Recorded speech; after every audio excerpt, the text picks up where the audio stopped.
Buonasera, buonasera a tutti e benvenuti in una nuova puntata del Salotto di Pamela, in questo spazio salotto meraviglioso realizzato in modalità totalmente sostenibile ed ecologica. Approfitto anche di augurarvi una bellissima Pasqua e spero tantissimo che state passando insieme alla vostra famiglia e che vi siete divertiti soprattutto anche un mondo in questa domenica di Pasqua e mangiato soprattutto tante uova di cioccolato. Saluto anche i brasiliani que ci stanno guardando in streaming dal Brasile. Saudações a todos os brasileiros que estão olhando para nós nessa noite maravilhosa e um beijo para todos vocês. Pronti per cominciare anche perché qui ci sarà tantissimo da parlare, tante cose anche da conoscere. Come primo ospite è venuto a ritrovarci Gianfranco Moro, il nostro chef e star del Club Sandwich, insieme ovviamente al suo compagno, al suo amico Sileno Zottino, che oggi ci hanno portato un'esclusività tutta da scoprire. Poi abbiamo con noi Claudio Grosso, sindaco del comune di Quarto d'Altino, uno dei luoghi simbolo delle origini della civiltà veneziana Altinate. Buonasera sindaco. Buonasera a tutti, grazie per l'invito, buona Pasqua. E poi abbiamo Alessandro Simonetto, vicepresidente di FIMA, Federazione Italiana Mediatori Agenti d'Affari, con un importante percorso nel mondo della mediazione business. Buonasera. Buonasera a te Pamela e al pubblico in ascolto. E poi abbiamo con noi Erika Pedron, consulente di viaggi per Travel Angels, aiuta le persone a realizzare viaggi su misura trasformando ogni destinazione in un'esperienza unica. Buonasera anche a lei. Buonasera e buona Pasqua. E poi ovviamente ci si diverte sempre tantissimo nel mio salotto perché oggi abbiamo degli ospiti particolari, dei musicisti, Le Chat Carbone, che dopo mi direte appunto il significato e soprattutto come avete fatto inventare questo nome veramente particolare e oltretutto anche bello perché Le Chat Carbone mi piace. E ovviamente avremo anche la ballerina che ci ballerà la danza del ventre, non vedo l'ora. Partiamo con la prima domanda. Gianfranco Moro, il nostro chef e anche insegnante, pensate, insegna, uno dei migliori club sandwich che io abbia mai assaggiato in tutta la mia vita. Grazie mille. Grazie che è veramente la verità. E partiamo un po' dall'inizio, no? Sì. Per chi magari non conosce ancora la sua storia. Come è nata la sua passione per il club sandwich? Allora, il club sandwich in realtà mi ha sempre seguito. Io all'età di 12 anni e mezzo, all'epoca si poteva lavorare con la firma del papà, ho conosciuto il club sandwich proprio nella casa dove è nato, in largo Tempini a Jesolo, da Alfredo.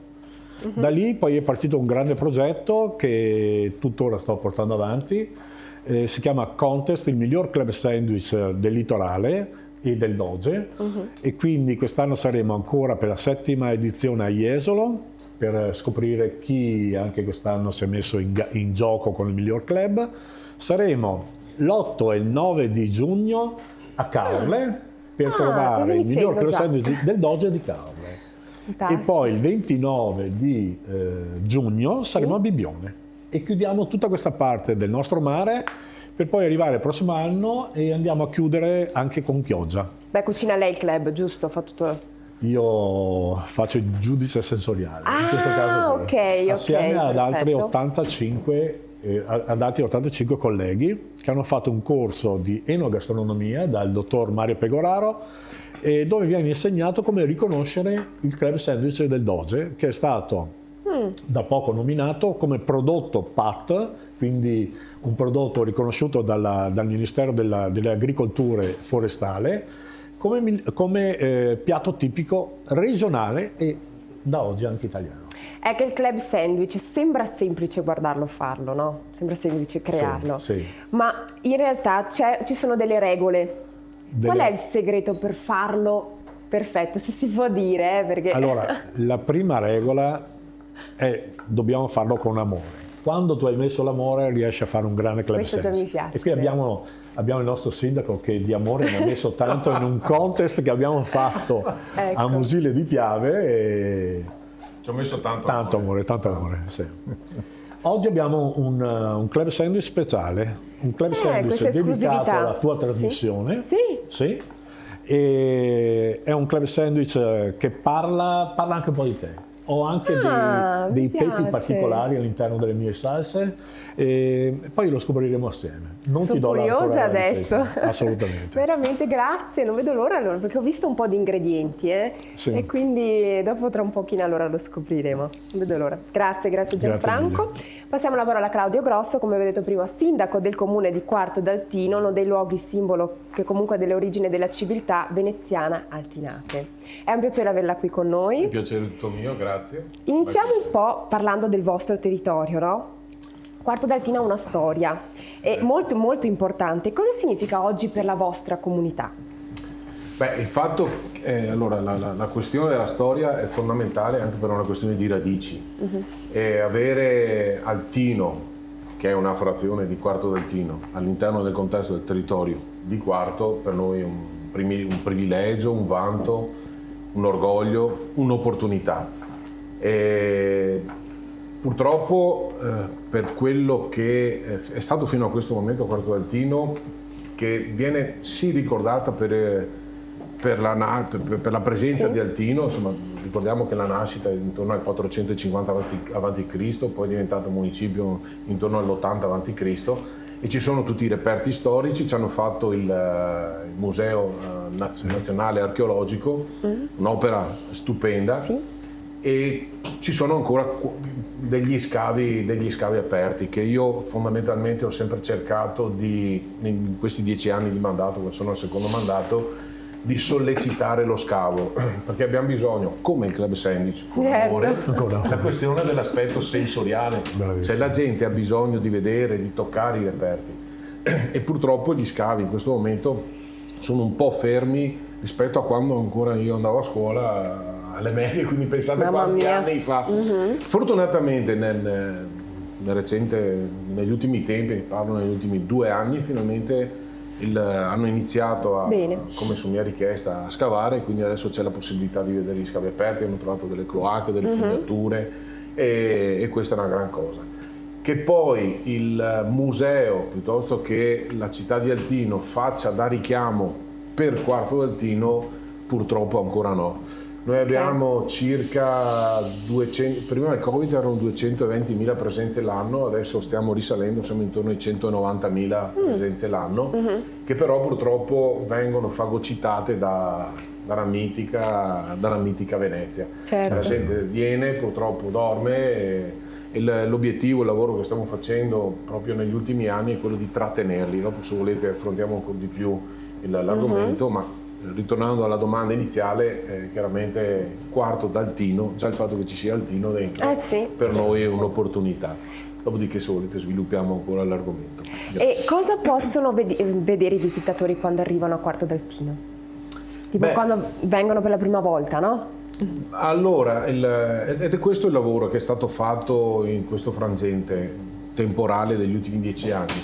Cercare di sfruttare la presenza di Altino, del museo e delle rovine per trattenere un po' i turisti, però non è stato sufficiente fino a questo momento, tant'è che la vocazione che sto cercando di dargli è quella della valorizzazione del paesaggio, delle piste ciclabili, perché Quarto d'Altino, ed è quello che penso io e la mia amministrazione, è quella di proiettarla in un'ottica del benessere, del vivere sano, del rapporto con l'ambiente, della sinergia con l'ambiente, tant'è che abbiamo sistemato tantissime piste ciclabili e grosso modo ne abbiamo contate, sono circa 50 km di piste ciclopedonali che riguardano la Greenway del Sile, che proviene da Treviso e arriva poi fino a Portegrandi, per poi proseguire attraverso il taglio del Sile fino a Jesolo. Difatti anche Jesolo sta completando il circuito. Nel recente 2 anni fa abbiamo risistemato il percorso della memoria e fatto una pista ciclabile sul Siloncello, che da Trepalade poi porta anche alla laguna per altri circa 1,5 km.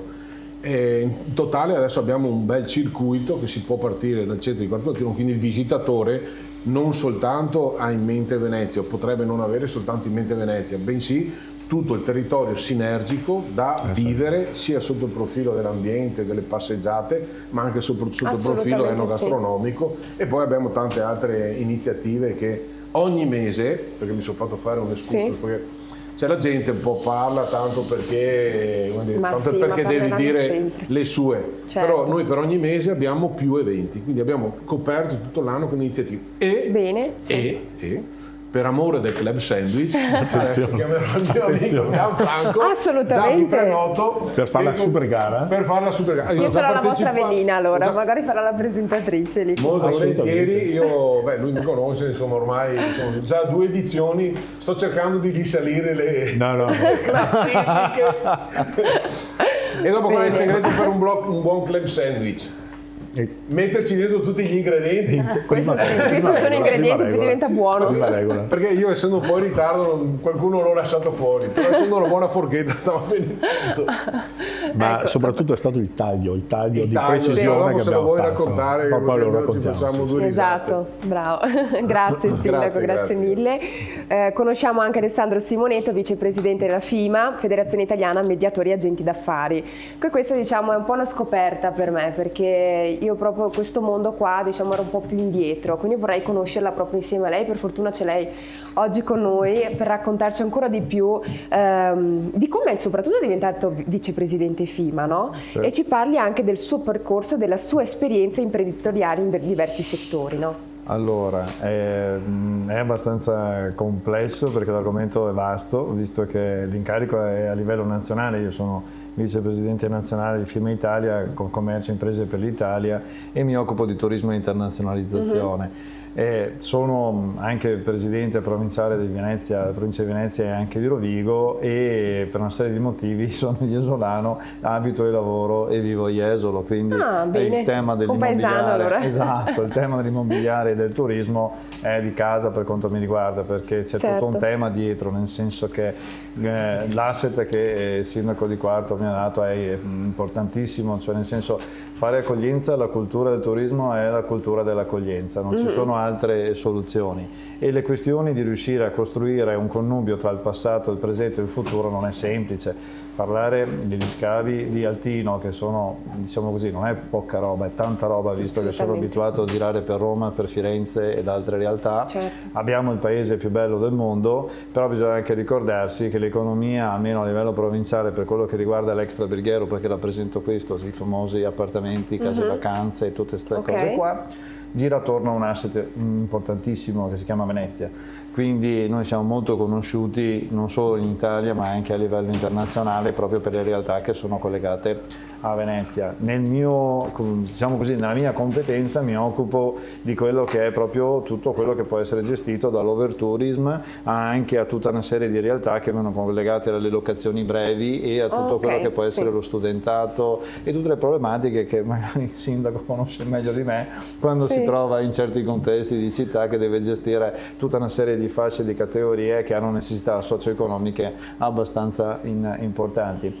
Apro una parentesi, non solo Gianfranco è un caro amico, ma il context enogastronomico è uno degli asset che servono per fare turismo, perché tecnicamente le realtà, con tutte le fiere che possono esserci, da Cibus piuttosto che altro, sono comunque dei percorsi che vengono utilizzati anche all'interno della nostra regione come Veneto, dove praticamente si fanno tutta una serie di passaggi e vengono fatte anche delle promozioni all'estero, e non soltanto per le spiagge, perché fondamentalmente uno pensa che è il turismo balneare, in realtà no, noi abbiamo una regione molto ricca, noi abbiamo il turismo balneare, abbiamo il turismo dei laghi e abbiamo anche la montagna.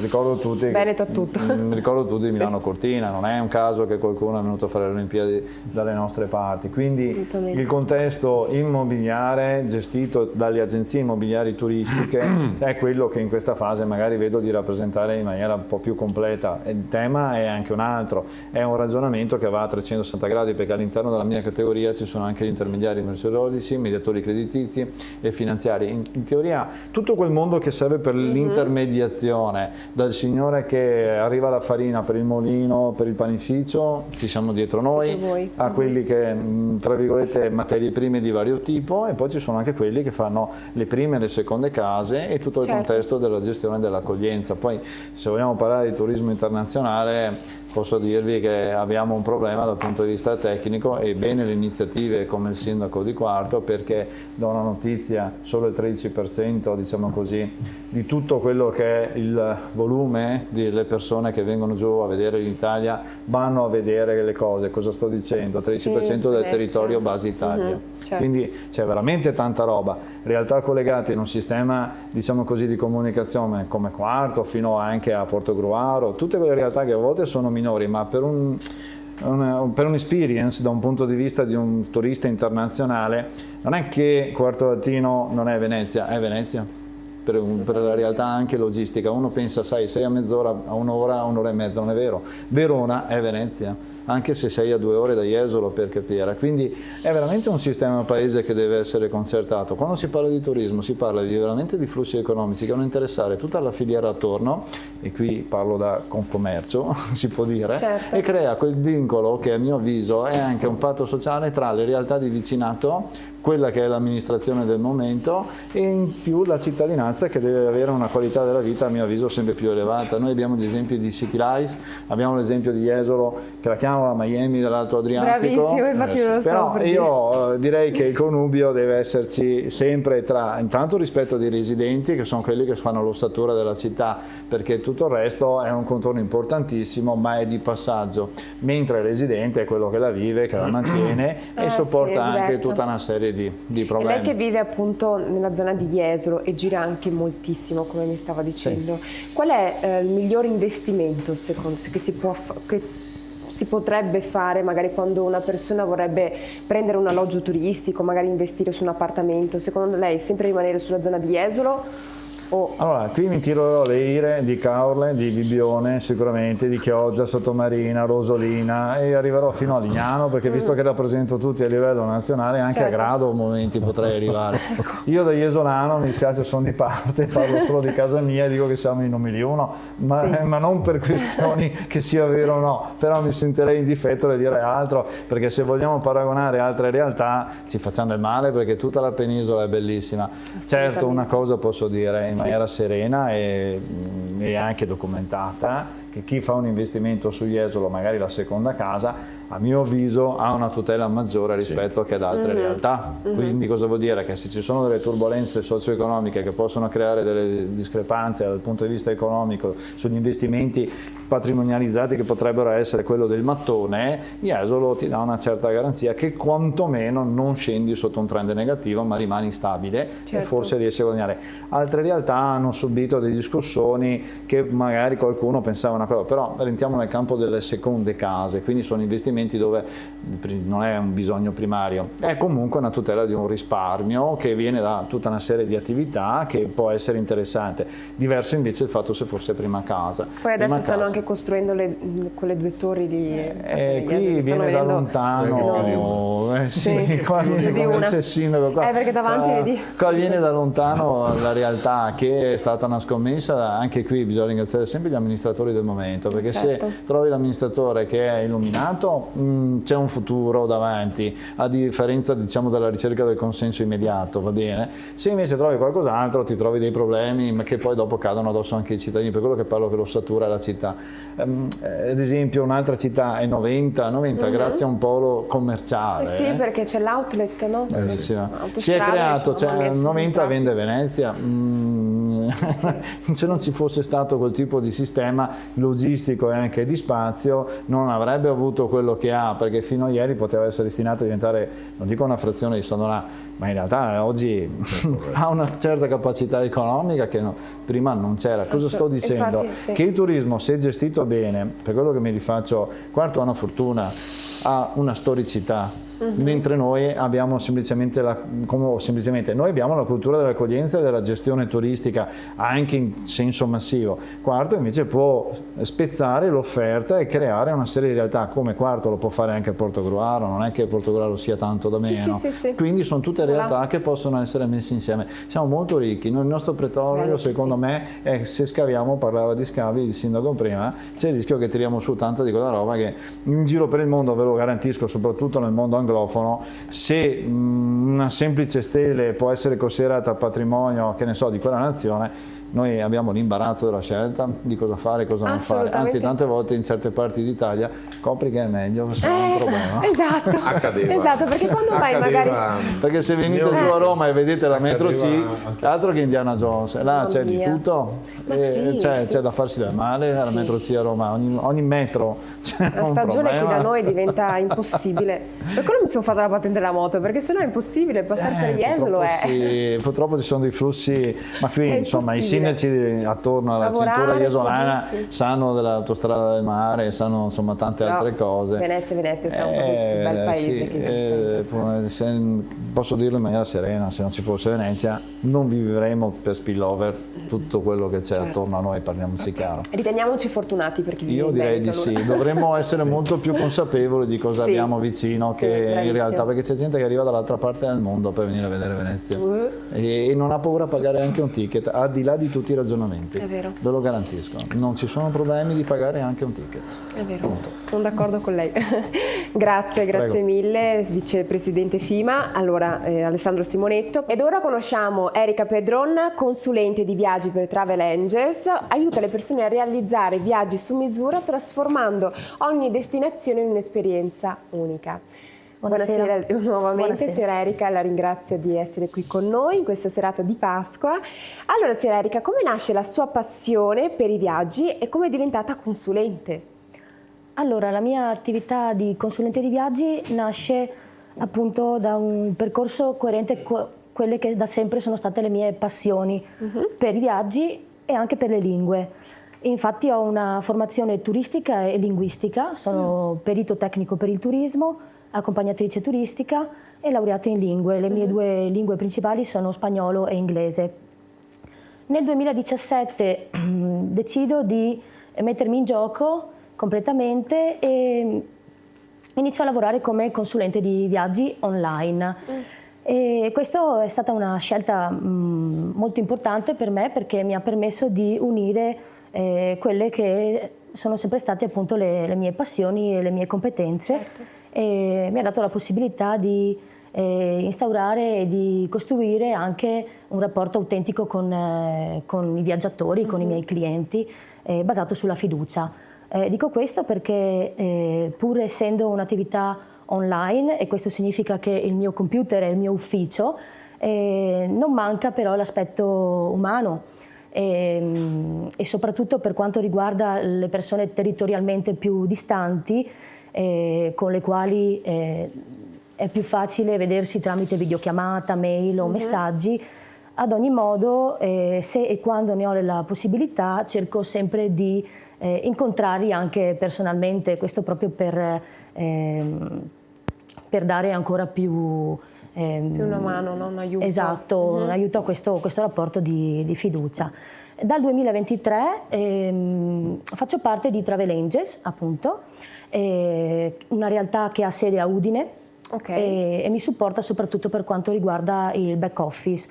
Questo mi dà la possibilità di coltivare sempre di più appunto il rapporto con i miei clienti e di dedicarmi all'organizzazione e alla progettazione dei viaggi su misura. Ok, e qual è il vantaggio invece di affidarsi a lei e invece di organizzare tutto da soli?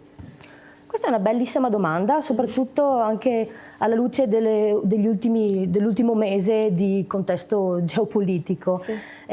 Molti pensano che la mia attività di consulente di viaggi sia soltanto prenotare un viaggio, in realtà c'è molto di più.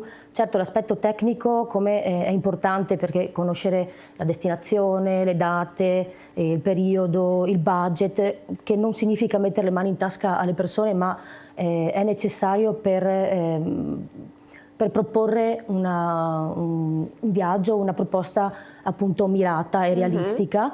In realtà appunto c'è di più quando qualcuno si rivolge a me e io cerco di capire chi ho davanti, quindi l'ascolto è la parte fondamentale, cerco di capire che bisogni ci sono, quali sono le necessità, che tipo di viaggiatore è, come è abituato a viaggiare, in modo da formulare appunto una proposta mirata su quella persona. Al giorno d'oggi internet offre la possibilità facile di prenotarsi un viaggio. Certo. ma io non prenoto soltanto un viaggio, permetto di viverlo in modo sicuro, professionale e dall'inizio alla fine, dal prima appunto perché appunto ascolto chi ho davanti, durante il viaggio perché divento comunque un punto di riferimento fondamentale, ma soprattutto intervengo e ci sono nel momento in cui magari qualcosa va storto, può essere una cosa eclatante come quella successa negli ultimi mesi, ma anche un semplice ritardo, una cancellazione, un servizio che manca. Ecco, lì entro in gioco io e quindi da questo punto di vista il cliente si sente tutelato ed è tutelato al 100%. Assolutamente, grazie mille. Prego. Erika di queste sue informazioni, poi comunque ne farò altre di domande per approfondire ancora di più sull'agenzia Travel Angels. Noi ci fermiamo 2 secondi, rimanete ancora lì che ora tocca le Chat Carbon. A tra poco.